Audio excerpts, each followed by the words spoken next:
Eu aprendi que a cada dia que passa, você pode se tornar uma versão melhor de você mesmo, onde o pecado vai dando lugar ao poder de Deus, onde você vai destruindo o velho homem gradativamente. Preste atenção, porque a Bíblia faz uma proposta para todos nós, de termos um nível de vida que vai além da sobrevivência.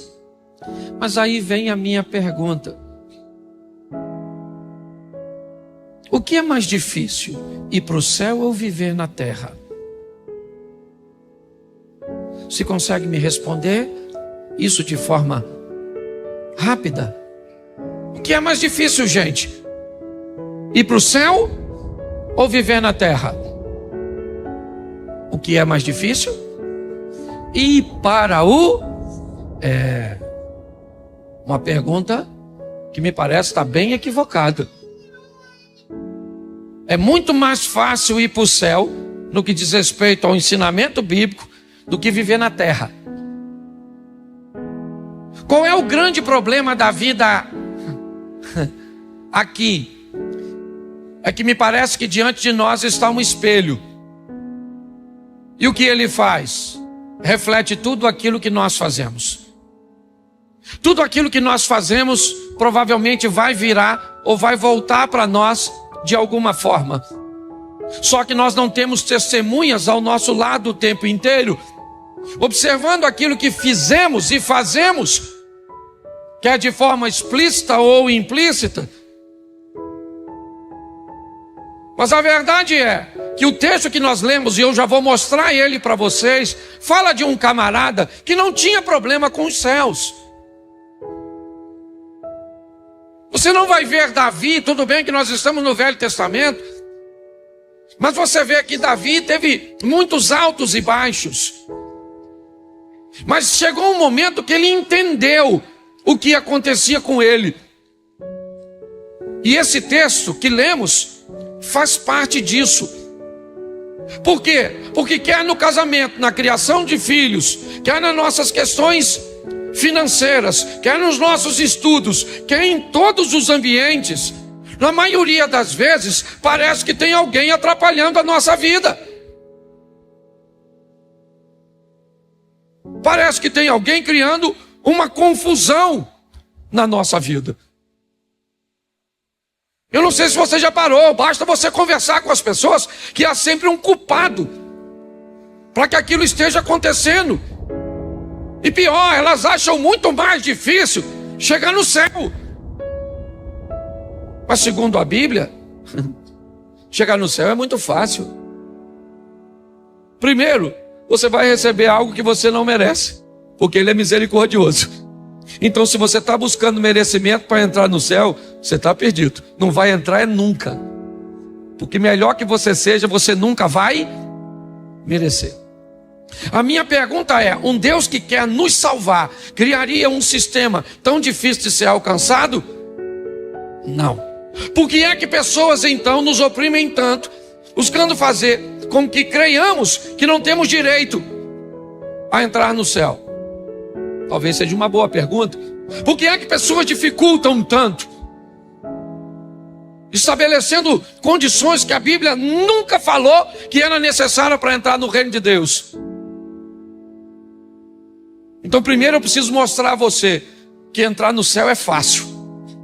Difícil é viver na terra. Poxa, pastor, nunca pensei nisso, mas eu queria que você fosse pensando hoje. Aliás, não fosse pensando, fosse pesquisando o que eu vou te falar. Porque pode ser que para você eu esteja falando um montão de besteira, então eu quero que você pesquise. Certa vez, um carcereiro está tentando tirar a sua própria vida. E quando ele está tentando tirar a sua própria vida, ele conversa com Paulo e Silas e diz para ele: o que eu tenho que fazer para entrar no reino de Deus? O que eles respondem? Sabe o que é? Crê no Senhor Jesus e será salvo tu e a tua. Todo aquele que crê e for batizado será, mas aquele que não crê já está, ele não vai, ele já está condenado. É o que diz o texto. Então preste atenção como é que é fácil entrar no céu. É só acreditar. Confessar com sua boca que Jesus Cristo é o... Quem já fez isso? Então está no céu. Pastor, é simples assim? É. Entrar no céu é simples, mas não tem que fazer, não tem que acreditar. E morrer acreditando. Qual é o grande problema? É a morte súbita, aquela que você não está esperando. Porque eu não consigo acreditar que todos aqueles que têm Jesus e que já reconheceram, se morrer devagar vai para o inferno. Eu não acredito. Porque dá tempo. Senhor Jesus, sou meu Pai, perdoa meus pecados, estou morrendo. Mas se não der tempo, você está atravessando a rua, atropelou. Mas não... Pô, queria uns 5 minutos, sim, só para meter a última conversa. Pastor, como é que eu sei? Eu aprendi uma coisa, o salvo, ele tem sintoma. Assim como o perdido também tem. Ninguém precisa falar com a gente que está salvo ou perdido. Você dá aquela olhada se o indivíduo já está no trilho. Entendeu? Se chamar a senha 326, era tu. Tu foi. Você está rindo, mas é sério. A Bíblia diz que se conhece a árvore pelos seus... Pelos seus? Bom, Deus não pede de nós perfeição, Ele pede de nós aperfeiçoamento. Qualquer um pode dizer eu estou salvo, mas você não pode dizer que o outro está perdido. Você tem o direito de dizer eu estou salvo em Cristo, mas fulano está perdido. Não pode. Você não tem o direito de dizer que ninguém... Você pode dizer que ele parece. Ó, fulano parece que vai se lascar. Beleza. Pelo comportamento dele. É a grande verdade. Mas eu aprendi uma coisa. Quando eu entrei na igreja, eu tomava um Birinade. Lembra disso, Jane? Você era a minha comparsa. Tomávamos grau, gostava de tomar. Aliás, eu parei de beber, hoje não gosto de nada de bebida, porque minha família toda tem problema no DNA da família. A quantidade, você sabe, conhece? Não, você conhece minha família. É só você falar de um pecador que ele já fica... Mas sabe, perdi uns 3 ou 4 primos, tios, certo? 2 irmãos, por causa da... Então eu não gosto, esse negócio de bebida não gosto. Mas quando eu me converti, eu tomava uns negócios assim ainda. Às vezes ficava meio alto assim... Crente em Cristo Jesus, louvado seja Deus. Eu falava palavrão, você falava também? Não, que ninguém falava. Isso aqui eu acho que eu vim pregar no céu. Na verdade. Deixa eu ver se eu morri. Eu acho que... Não, eu tinha um montão de coisas que eu não consegui me libertar simultaneamente ou instantaneamente. Aceitei Jesus, alguém falou, agora você é santo. Fui para casa caçar o santo. Achei na fotinha,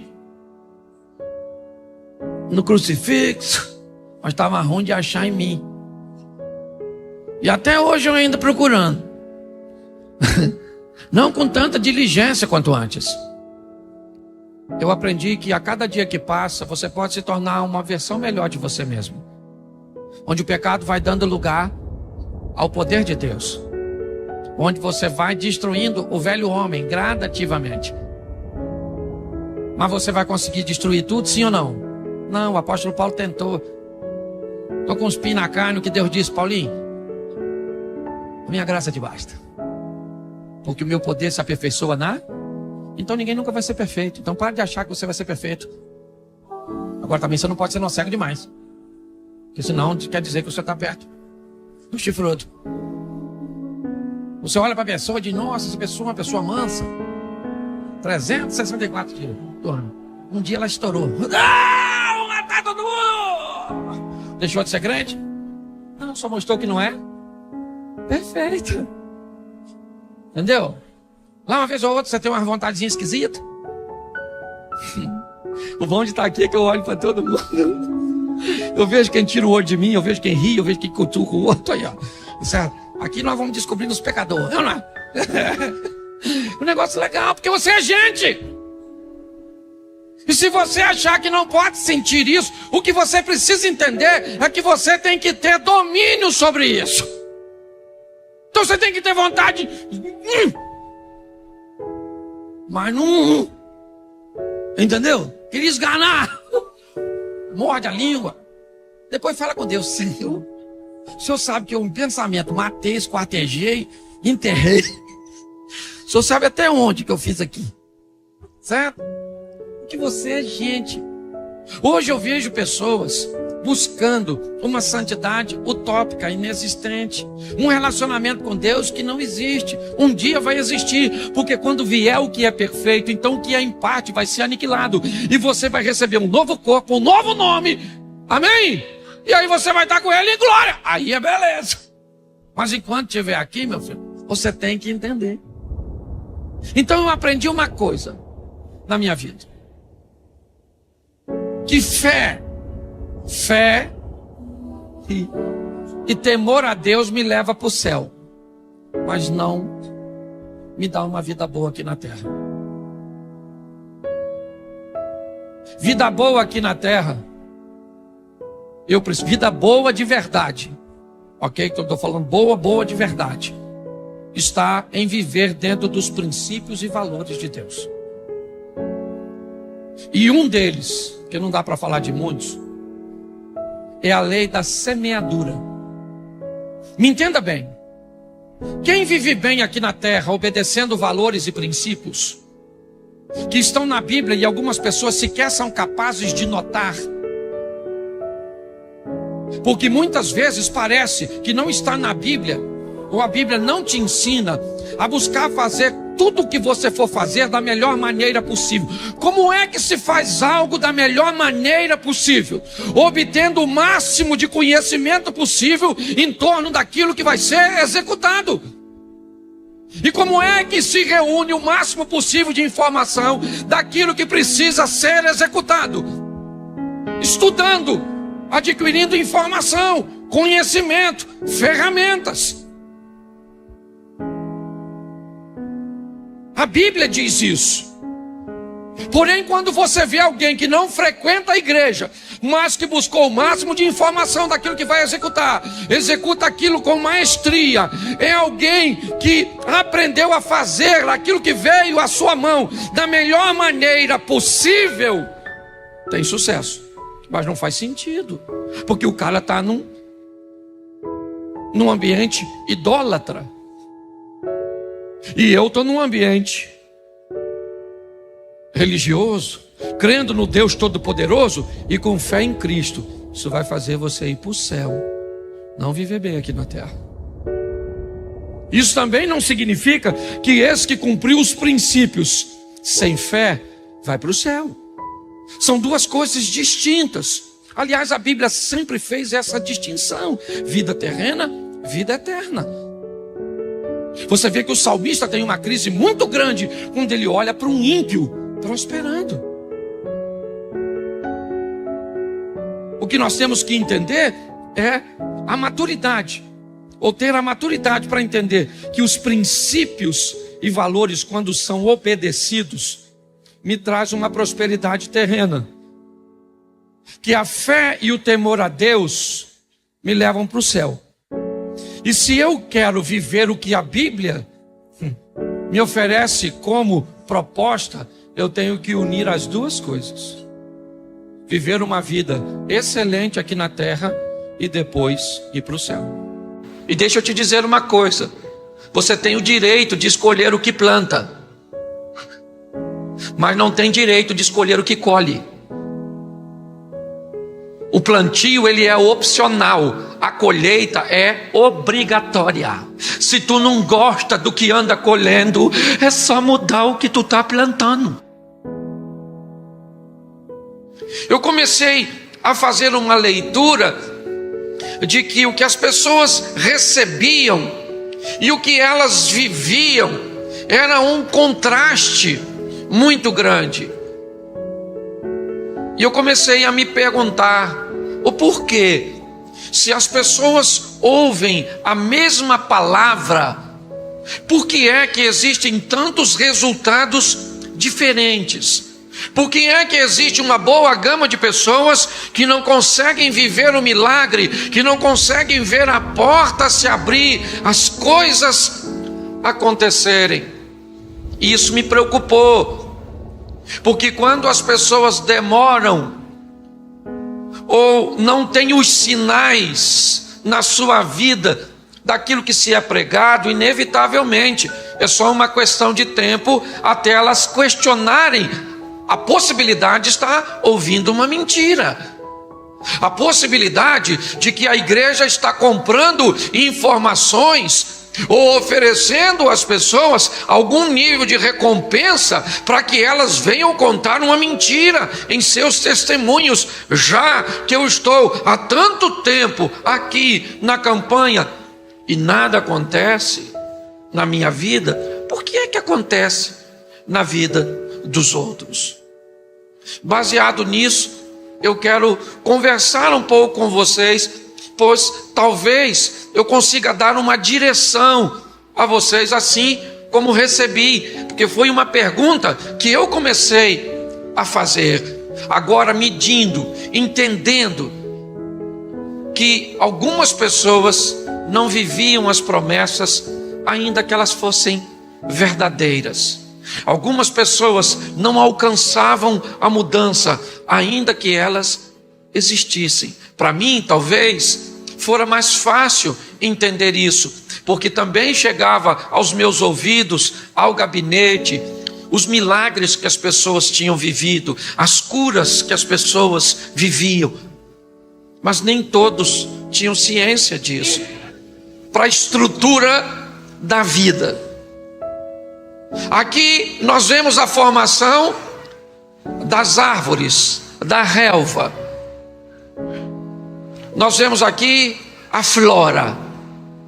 E Deus criou uma lei e trouxe essa lei. Ele transportou a base dessa lei, que qual é? A base da semente. O que é uma semente? Uma semente é uma das coisas mais poderosas que se existe. Ela é tão poderosa que ela foi aplicada num contexto de vida, e nós vamos ver um pouco, né? Ou isso mais à frente. Mas o que é uma semente? Uma semente é um recipiente. E o que ele contém? Tudo que se precisa segundo a sua espécie.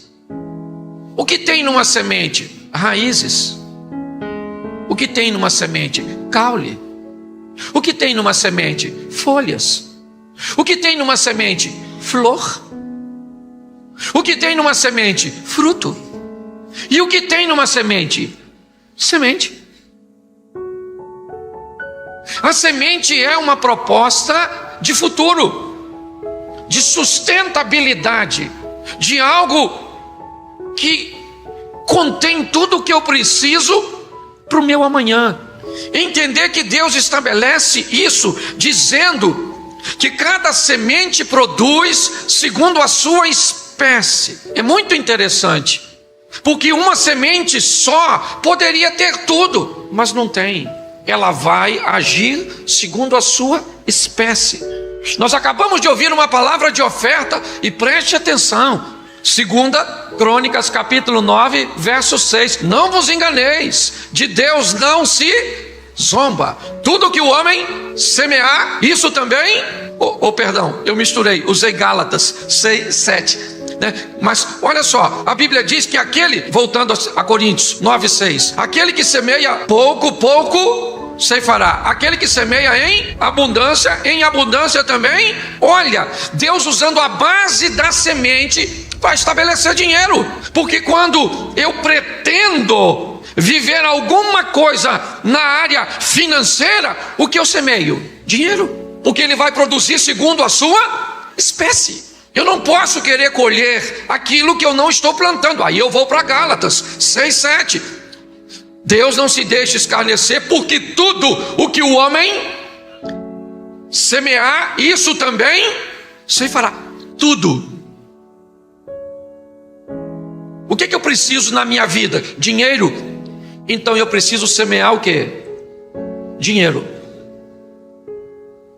O que eu preciso na minha vida? Melhorar meu casamento. O que eu quero do meu casamento? Eu quero amor. Então o que eu planto? Gentileza, carinho, respeito.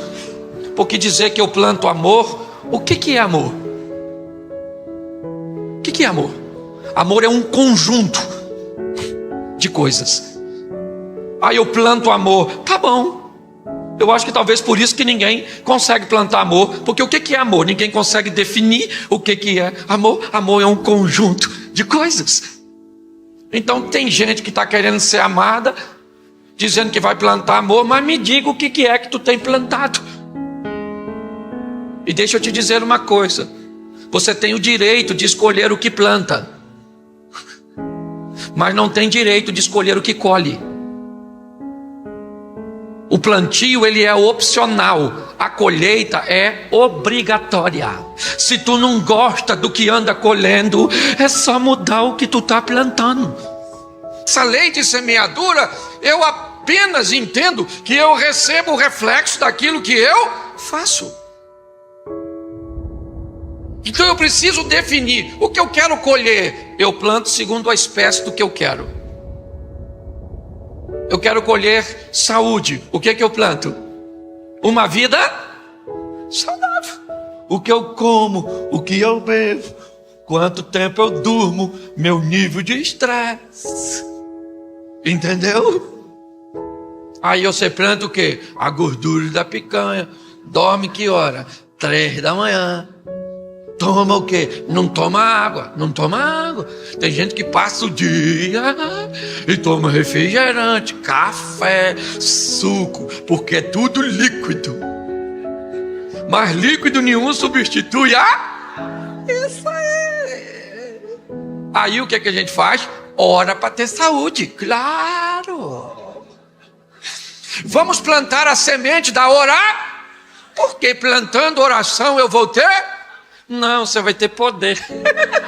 Porque oração é para ter poder, não é para ter saúde. Para saúde você come bem, você dorme bem, você descansa. Está entendendo por que as pessoas estão vivendo uns troços esquisitos? Porque as pessoas são esquisitas. Elas querem retorno desobedecendo princípios.